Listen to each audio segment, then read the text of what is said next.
Se você tiver só contas bancárias, em geral, as instituições bancárias estão razoavelmente rápidas para a entrega de extratos bancários. Evidente que se você pedir extratos bancários mais antigos, por exemplo, você chega para o banco perante o qual você tem conta, seja na Suíça, em Luxemburgo, nos Estados Unidos, em Liechtenstein, em Mônaco, enfim, todas as jurisdições que as pessoas têm contas no exterior, e você vai chegar para ele e vai falar, eu quero os extratos bancários dos últimos 5 anos. Vai receber isso com razoável facilidade. Mas se você pedir o que eu tenho recomendado, prima facie, que seja a solicitação de extratos bancários dos últimos 10 anos e eventualmente 15 anos, porque depende um pouco da situação. Por exemplo, se aquela conta bancária surgiu de uma transferência do pai ou da mãe, porque era uma herança, ou de pagamentos que você recebeu no exterior enquanto você trabalhava como profissional e na condição de expatriado, você precisa resgatar um pouco a origem disso e acompanhar o histórico da evolução desses valores. No mínimo, eu diria que você precisa pedir 6 anos, que é um pouco o entendimento da Receita Federal. É errado manter no exterior qualquer tipo de bem ou direito que não tenha sido declarado às autoridades brasileiras. Não é só conta bancária. Então, por exemplo, imóvel. Recebi de herança da minha avó italiana um imóvel lá na Toscana. Perfeito. Esse imóvel nunca apareceu na sua declaração de imposto de renda. Está errado. Deveria ter aparecido na sua declaração de imposto de renda.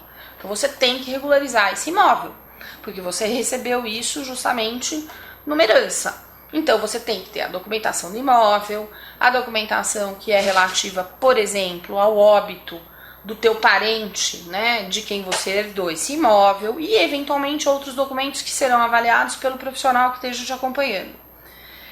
Esta localização de documentos, ela tem tomado um pouco de tempo. E como, na verdade, não é só o Brasil que nesse instante vive esse momento de regularização patrimonial no exterior, e tem outros países que estão fazendo programas semelhantes ao nosso, vários bancos no exterior estão super atolados de requisições de todo mundo pedindo extratos bancários dos últimos 3 anos, dos últimos 6 anos, dos últimos 10. E ressalto, não pode pedir só documentação da parte financeira.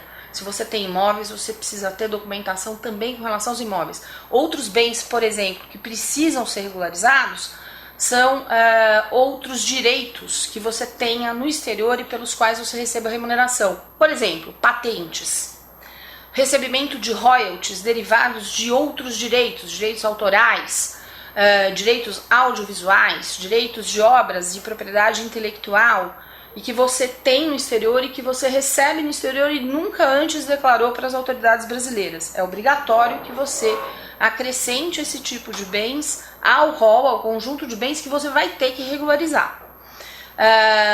Basicamente, tudo que de alguma forma represente para você patrimônio material ou imaterial tem que ser regularizado, com exceção aos vetos presidenciais que vedaram o aproveitamento do regime de regularização cambial e tributária para pessoas que, por exemplo, têm obras de arte no exterior, antiguidades, animais de raça e coisas deste tipo, e situações análogas, né? Eu, por exemplo, não concordo com o veto da presidência, acho até que é inconstitucional esse veto, porque ele não tem base, não tem sustentação, mas de qualquer forma é um veto que existe, e se você é uma pessoa que tem, por exemplo, obras de arte, antiguidades, e gostaria de as regularizar, e não seria mal que o fizesse, é melhor sentar com um profissional especializado, porque nessa situação é importante trocar uma ideia um pouco mais específica para que seja feita uma escolha estratégica do que fazer e do que não fazer.